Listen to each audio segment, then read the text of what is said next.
So given all the talks that we've had today about the importance of biology and genetics, we in the pediatric recover cohort also wanted to look at the social determinants of health. So I have no conflicts to declare. So our aim was to examine whether adverse social determinants of health factors were associated with increased odds of long COVID in school-aged children and adolescents. So in the pediatric recover cohort, we had about 24 measures looking at the different social determinants of health domains.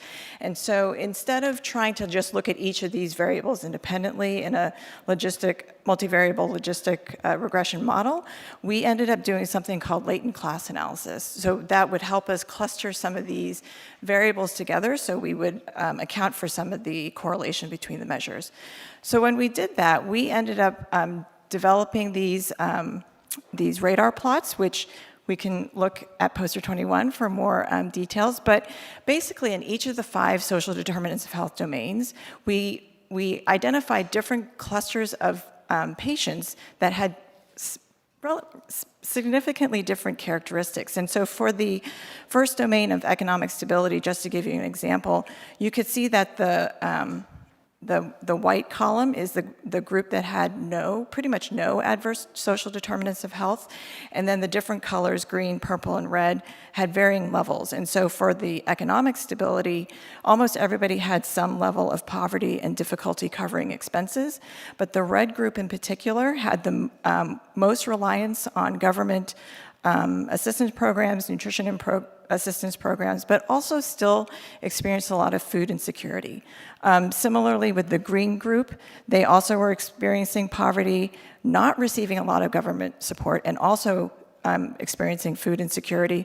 But the purple group was receiving a lot of government support and not experiencing food insecurity. And so with all of the domains, you can see that there are going to be variations in the characteristics, which I won't go into right now. So when we did our analyses, pretty much in the unadjusted analyses, almost all the different domains were significant. But if we did the adjusted analyses, adjusting for all the other social determinants of health domains, and including some of those factors, you can see that there were certain classes that kind of stood out with their increased risk of long COVID. And these were the economic class 2 and 4, which experienced food insecurity, whereas the class 3, who was not experiencing food insecurity, did not have an increased risk of long COVID.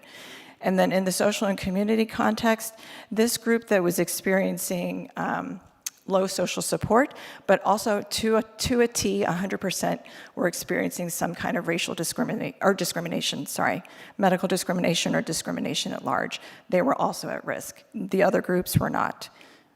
So this, I think, has a lot of policy implications. And if you'd like to discuss further, I'm going to be at poster 21. And we're